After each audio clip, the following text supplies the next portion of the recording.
राष्ट्र सर्वप्रथम राष्ट्र सर्वप्रथम राष्ट्र सर्वप्रथम राष्ट्र सर्वप्रथम। दिल्ली के मुख्यमंत्री आतिशी ने घोषणा की कि उनकी पार्टी हाल ही में हुए दिल्ली नगर निगम स्थायी समिति चुनाव की वैधता को चुनौती देने के लिए सुप्रीम कोर्ट में याचिका दायर करेगी। यह शुक्रवार को हुए एक विवादास्पद मतदान के बाद हुआ, जिसके बारे में आतिशी का दावा है कि भाजपा ने इसे असंवैधानिक रूप से संचालित किया था। आपको बता दें कि दिल्ली नगर निगम अधिनियम के अनुसार बैठकें बुलाने और उनकी अध्यक्षता करने का अधिकार केवल महापौर के पास है और उनकी अनुपस्थिति में उप महापौर यह भूमिका निभाते हैं। आतिशी ने कहा कि चुनाव के दौरान भाजपा की कार्यवाहियों में इन प्रावधानों का उल्लंघन किया गया। उन्होंने चुनाव को अलोकतांत्रिक और असंवैधानिक बताया। जो चुनाव कल भारतीय जनता पार्टी ने कराया वो चुनाव गैर कानूनी है, वो चुनाव गैर संवैधानिक है और वो चुनाव गैर लोकतांत्रिक है। हमारा देश, भारत देश, संविधान से चलता है और संविधान के अनुसार बनाए गए कानूनों से चलता है। दिल्ली के नगर निगम को चलाने के लिए भारत के पार्लियामेंट ने, संसद ने एक कानून पारित किया हुआ है जो है दिल्ली म्युनिसिपल कॉरपोरेशन एक्ट 1957। उस दिल्ली म्युनिसिपल कॉरपोरेशन एक्ट 1957 के तहत कई सारे नियम, कानून, बायलॉज बने हुए हैं जिससे एमसीडी चलती है। जो इसमें सबसे महत्वपूर्ण है वो है Delhi municipal corporation procedure and conduct of business regulations 1958।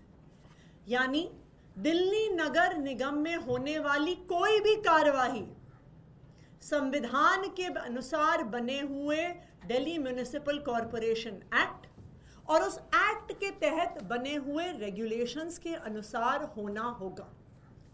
अब उन नियम, कानून और रेगुलेशंस को अगर हम देखने जाएं तो जो procedure and conduct of business regulations हैं उसमें रेगुलेशन 51 जो स्टैंडिंग कमेटी के मेंबर्स के चुनाव के बारे में है, उसमें यह स्पष्ट है कि स्टैंडिंग कमेटी के सदस्यों का चुनाव कॉरपोरेशन की मीटिंग में होगा, नंबर 1। नंबर 2, इसी procedure and conduct business regulations के रेगुलेशन 3 सबसेक्शन 2 में ये लिखा है कि कॉरपोरेशन की मीटिंग का समय और स्थान और तारीख तय करना सिर्फ और सिर्फ मेयर की पावर में है। यानी सिर्फ मेयर तय कर सकती हैं कि कॉरपोरेशन की मीटिंग कब होगी। Number 3, DMC act, Delhi municipal corporation act का सेक्शन 76 बिल्कुल स्पष्ट शब्दों में कहता है कि जब भी कॉरपोरेशन की मीटिंग होगी तो उसकी अध्यक्षता यानी उसकी प्रिजाइडिंग ऑफिसर मेयर होंगी और अगर मेयर नहीं होंगी तो उनके स्थान पे डेप्यूटी मेयर होंगे। यानी स्टैंडिंग कमेटी का जो एक मेंबर का चुनाव है उसकी तारीख, उसका समय, उसकी वेन्यू सिर्फ और सिर्फ मेयर तय कर सकती हैं। और जब चुनाव के लिए मीटिंग होगी, कॉरपोरेशन का हाउस बैठेगा, उसकी अध्यक्षता सिर्फ मेयर कर सकती हैं।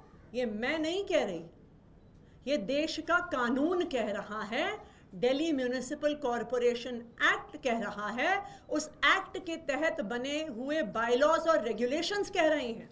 एलजी साहब के पास पावर ना होते हुए एक आईएएस अफसर जो कमिश्नर है उसके पास मीटिंग बुलाने की पावर ना होते हुए एलजी साहब आदेश देते हैं, कमिश्नर वो आदेश मानते हैं, बिना पावर हुए, बिना किसी कानून, बिना किसी संविधान में कमिश्नर की पावर हुए वो कॉरपोरेशन की मीटिंग बुलाते हैं, चुनाव करवाते हैं और एक चुने हुए मेयर या डेप्यूटी मेयर की जगह एक आईएएस अधिकारी, एक एडिशनल कमिश्नर को प्रिजाइडिंग ऑफिसर बना देते हैं।